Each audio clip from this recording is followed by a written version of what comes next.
Bienvenidos estudiantes del proyecto de Educación Abierta Centroamérica, nivel octavo, UJARAS. Los saluda su profesora de español, Viviana Fallas Villalobos. El tema de hoy corresponde a géneros literarios, cuento y novela, el cual pueden localizar en las páginas del folleto 12 a 17.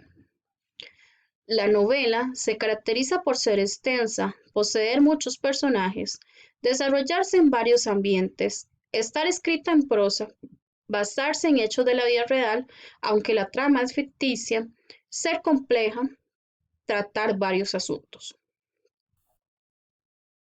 El cuento, por su parte, se caracteriza por ser breve, poseer carácter narrativo, tener pocos personajes, estar escrito en prosa, desarrollarse por lo general en un solo ambiente, tender a producir un solo efecto en el lector, ser poco complejo y tratar un solo asunto.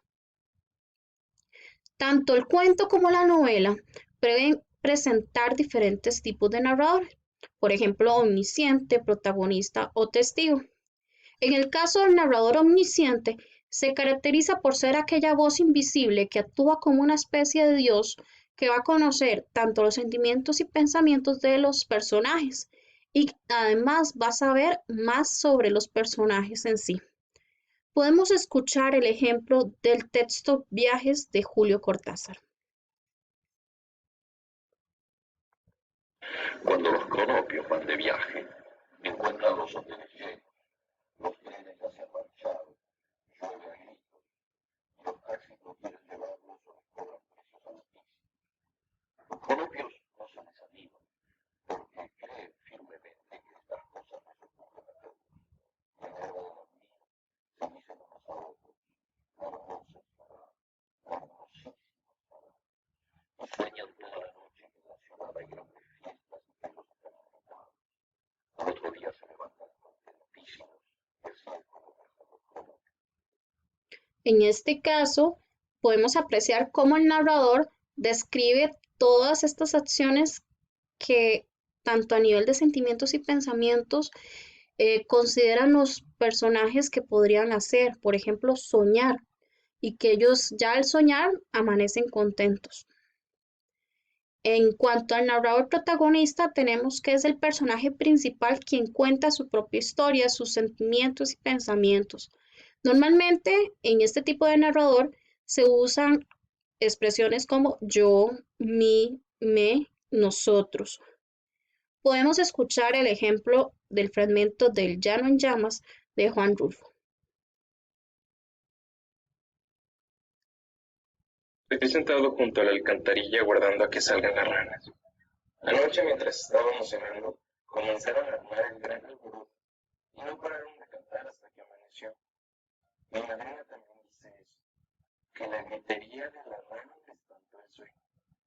Y ahora ella bien quisiera dormir.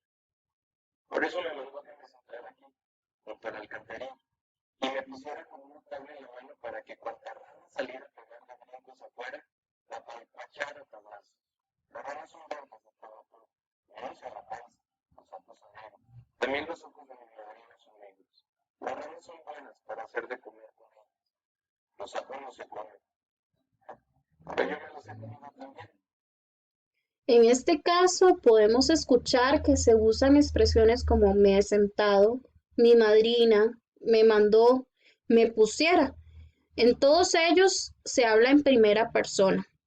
En cuanto al narrador testigo, tenemos un personaje que cuenta la historia del personaje principal. Este va a actuar como un observador, es decir, va a describir nada más lo que logra ver, no va a explicar sentimientos ni pensamientos. Sabe muchísimo menos que los personajes.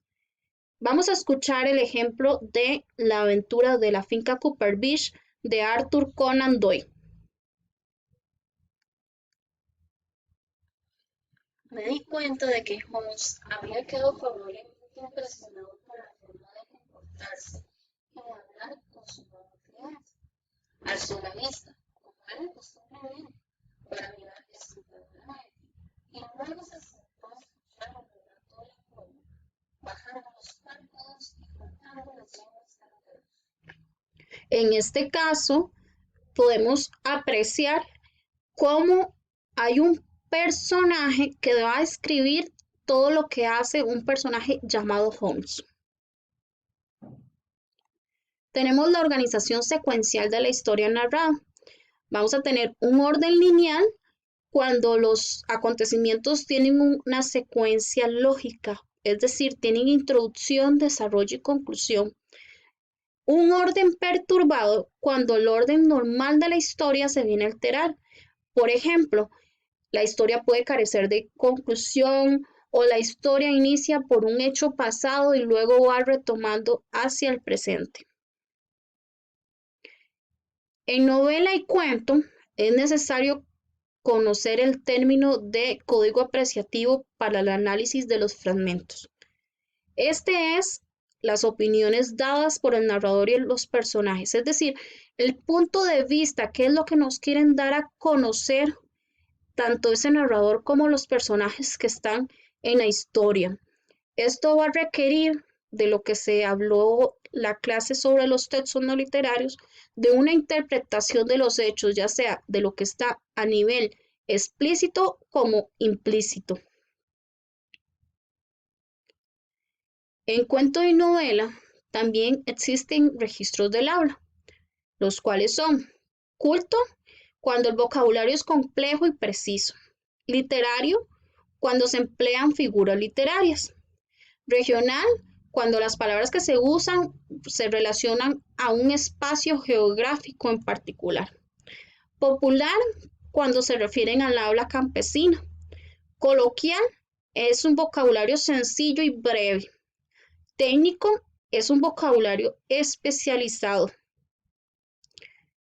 También tenemos dos tipos de estilos. El directo es cuando estamos teniendo intervenciones o diálogos por parte de los personajes. Por ejemplo, ¿es pulmonía?, preguntó el enfermo. Así es, respondió el médico. Este normalmente se caracteriza por tener el guión de diálogo. El estilo indirecto se caracteriza por ser más de carácter narrativo. Por ejemplo, el enfermo preguntó si era pulmonía y el médico le dijo que sí.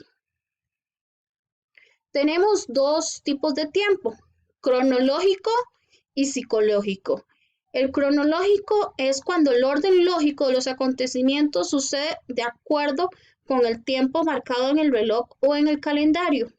Y el psicológico cuando se remite a recuerdos o pensamientos de los personajes. Tenemos diferentes tipos de espacios. Un espacio físico cuando se está remitiendo al lugar donde acontecen las acciones. Un espacio económico cuando estamos hablando desde una posición de dinero en cuanto a que si los personajes son ricos, pobres, asalariados, etc. Un espacio religioso cuando se nos está hablando de una religión en concreto, etc. Un espacio educativo cuando hay una manifestación del sistema educativo. Un espacio psicológico cuando estamos hablando de las emociones y sentimientos de los personajes. Un espacio político cuando se hablan de las formas de gobierno. Un espacio social cuando se hablan la forma en la que las clases sociales interactúan y también en aspectos relacionados como violencia, problemas sociales como el alcoholismo, drogas, etc. Un espacio ético donde vamos a entrar en juego con el tema de la moral, es decir, lo bueno, lo malo, lo correcto, incorrecto, lo legal o ilegal. La clase de hoy concluye con esta pequeña reflexión. Cree que puedes y habrás recorrido medio camino. Theodore Roosevelt.